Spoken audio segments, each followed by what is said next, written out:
Hello अस्सलाम वालेकुम। कैसे हैं आप सब लोग? आई होप कि आप सब लोग खैरियत से होंगे। आज का जो हमारा टॉपिक है वो है बिहेवियरल फाइनेंस। बिहेवियरल फाइनेंस उसे कहते हैं कि जो हम फाइनेंशियल डिसीजंस लेते हैं उसमें हमारी जो साइकोलॉजी है या हमारी जो साइकी है वो कैसे इम्पेक्ट कर रही होती है हमारे डिसीजन मेकिंग को।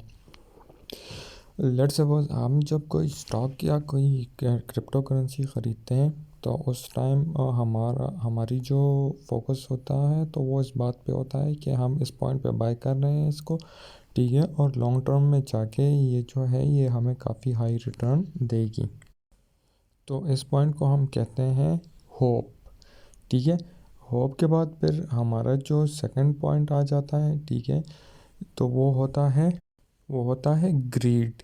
जब किसी पॉइंट पे हम परचेस कर लेते हैं किसी आइटम को, ठीक है, उसकी प्राइस बढ़ने लग जाती है तो हम उस टाइम लालची हो जाते हैं, ग्रीडी हो जाते हैं। जब वो जिस पॉइंट पे हमने परचेस किया होता है उस पॉइंट से जब उसकी वैल्यू इंक्रीज़ हो जाती है, ठीक है, तो हम सोचने लग जाते हैं कि ये हमेशा इंक्रीज़ ही होती रहेगी और हम अमीर से अमीरतर होते जाते रहेंगे। लेकिन ऐसा होता नहीं है ट्रेडिंग में, ठीक है। फाइनेंशियल मार्केट्स में इस तरह कभी भी नहीं होता। फाइनेंशियल मार्केट्स हमेशा बिहेव करती है, वो नीचे से ऊपर जाती हैं, ऊपर से नीचे आती हैं, फिर नीचे से ऊपर जाती हैं, जिग जैग फॉर्म में ये परफॉर्म करती रहती हैं, ठीक है। तो पहला पॉइंट हमारा होता है होप का, ठीक है। जिस पॉइंट पे हम परचेस कर देते हैं किसी आइटम को तो हम उम्मीद करने लग जाते हैं कि इसकी प्राइस बढ़ती जाएगी। जब उसकी प्राइस बढ़ जाती है, ठीक है, तो हम क्या हो जाते हैं, ग्रीडी हो जाते हैं, लालची हो जाते हैं, ठीक है। हम उस पॉइंट पे उसको सेल नहीं करते, ठीक है। फिर जब जिस पॉइंट पे वो गया होता है, ठीक है, जब वो वहाँ से रिटर्न होता है, ठीक है, वापस उसकी वैल्यू कम होनी स्टार्ट हो जाती है तो हम रिग्रेट करने लग जाते हैं। हम कहते हैं काश हमने इसको उस पॉइंट पे सेल कर दिया होता, काश हमने इस तरह किया होता, काश हमने उस तरह किया होता, लेकिन हम उस टाइम भी कोई डिसीजन नहीं लेते, ठीक है। उसके बाद फिर जब उसकी वैल्यू जिस प्राइस पे हमने उसे परचेज़ की होती है उस पॉइंट से जब उस आइटम की वैल्यू कम हो जाती है, ठीक है, तो हम फेयरफुल हो जाते हैं, हमें डर लग जाता है। हम कहते हैं यार अब तो हमें थोड़ा सा लॉस हो गया है, अब हम क्या करेंगे।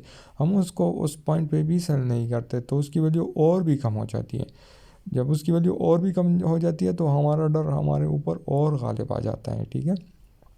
तो हम क्या करते हैं, तो हम ज़्यादा लॉस पे अपना जो है ज़्यादा लॉस बुक करके हम उससे आउट हो जाते हैं, गेम से आउट हो जाते हैं, ठीक है। लेकिन होता क्या है कि वो किसी ना किसी पॉइंट से वहाँ से रिटर्न होके फिर अपवर्ड मूवमेंट स्टार्ट कर लेती हैं, ठीक है। जब वो अपवर्ड मूवमेंट स्टार्ट कर लेती हैं फिर हम रिग्रेट करने लग जाते हैं कि काश मैंने इस तरह ना किया होता, काश मैंने सेल ना किया होता, ठीक है।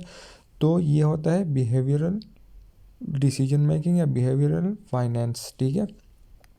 जब हम कोई डिसीजन अपने साइकी के मुताबिक नहीं ले पाते ठीक टाइम पे, ठीक है, तो वो हमारी बिहेवियर पे उसका इम्पैक्ट आना स्टार्ट हो जाता है, ठीक है।